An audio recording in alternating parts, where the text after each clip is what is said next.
Scottish church collegiate school guardian ফোরামের পক্ষ থেকে, স্কটিশ চার্চ কলেজ থেকে কলেজিয়েট স্কুল থেকে শ্যামবাজার পর্যন্ত আরজি করের ঘটনার প্রতিবাদে শাস্তির দাবিতে মিছিল চলছে।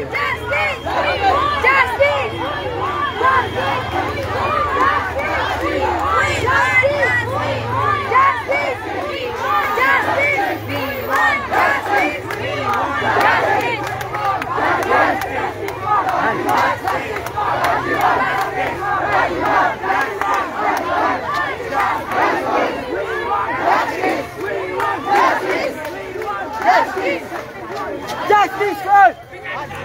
Justice!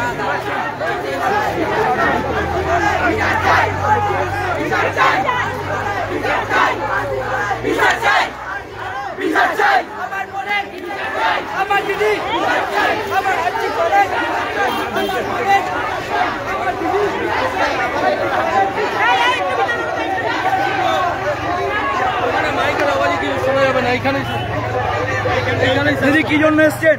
এই জন্য আমরা তিলোত্তমার বিচার চাই এবং দোষীদের দৃষ্টান্তমূলক শাস্তি চাই। আমরা স্কটিশ চার্চ গার্জিয়ান ফোরাম থেকে আমাদের স্কুলের সব সন্তানদের বাচ্চাদের নিয়ে আমরা রাস্তায় বেরিয়েছি, কারণ শুধুমাত্র গুড টাচ ব্যাড টাচ শুধুমাত্র মেয়েদের শেখাবো তাই না, আমাদের ছেলেদেরও শেখানোর দায়বদ্ধ। তাই সমাজের থেকে গুড টাচ ব্যাড টাচ আমরা ছেলেরাও শিখি। যেটা অন্যায়, অন্যায়কে অন্যায় বলার সাহস রাস্তায় দাঁড়িয়ে সোচ্চারে বলবে, প্রতিবাদ করবে, এই শিক্ষা আমরা আমাদের সন্তানদের দিতে চাই। মূল্যবোধ, মনুষ্যত্ব, মানবিকতা নিয়ে যেন আমাদের বাচ্চারা বড় হয়, সেই জন্য এই অন্যায়ের প্রতিবাদ করতে ওরা রাস্তায় নেমেছে।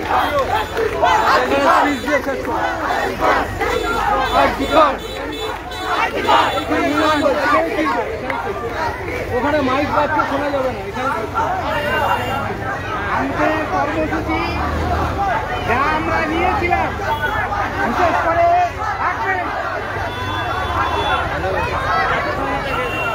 বিশেষ করে ধন্যবাদ জানাবো ছাত্রদের। এই যে অন্যায়ের বিরুদ্ধে তোমরা দাঁড়িয়েছ, না দাঁড়ালে আমরা অপরাধী হয়ে যেতাম। কারণ আমরা অভিভাবকরা এই অন্যায়ের বিরুদ্ধে প্রতিবাদ না করলে তোমরা আমাদেরকে প্রশ্ন করতে যে এরকম একটা ঘটনার বিরুদ্ধে কেন আপনারা কিছু করেননি।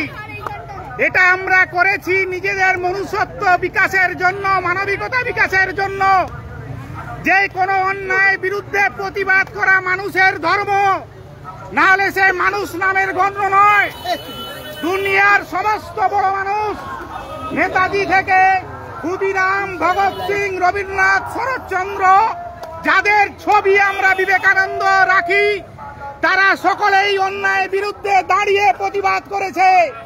তাই আরজি করের এই নারকীয় ঘটনার বিরুদ্ধে আমাদের এই প্রতিবাদ মানবিকতার। তোমরা সকলে এতে অংশগ্রহণ করে আমাদের এই যে প্রতিবাদ কণ্ঠকে ধ্বনিত করেছ, তাই সমস্ত অভিভাবকের পক্ষ থেকে সমস্ত ছাত্রকে আন্তরিক অভিনন্দন। এবং আমরা অভিভাবকরা আশা করি আগামী দিনে তোমরা বড় হবে, আগামী দিনে সমাজের বিভিন্ন দায়িত্ব করছেন। এটা আমাদের সামাজিক দায়িত্ব। আমাদের পরবর্তী প্রজন্ম, স্কুলের যারা স্টুডেন্ট, তাদের মধ্যে এই সামাজিকতা আসা প্রয়োজন। এবং অন্যায়ের বিরুদ্ধে যে প্রতিবাদ, এই এখন থেকে তারা প্রতিবাদের কণ্ঠ যদি তারা করতে পারে, উচ্চার করতে পারে, সেই অঙ্গীকারবদ্ধ হয়ে আমি একজন অভিভাবক হিসেবে এখানে থাকতে পেরে নিজেকে গর্বিত মনে করছি। এবং আগামী দিনে যাতে আমাদের ছাত্রছাত্রী এবং আমাদের ছেলেপুলেরাও যাতে এর প্রতিবাদ করতে পারে, তার পথ সুগম করার জন্যই আজকের প্রতিবাদ।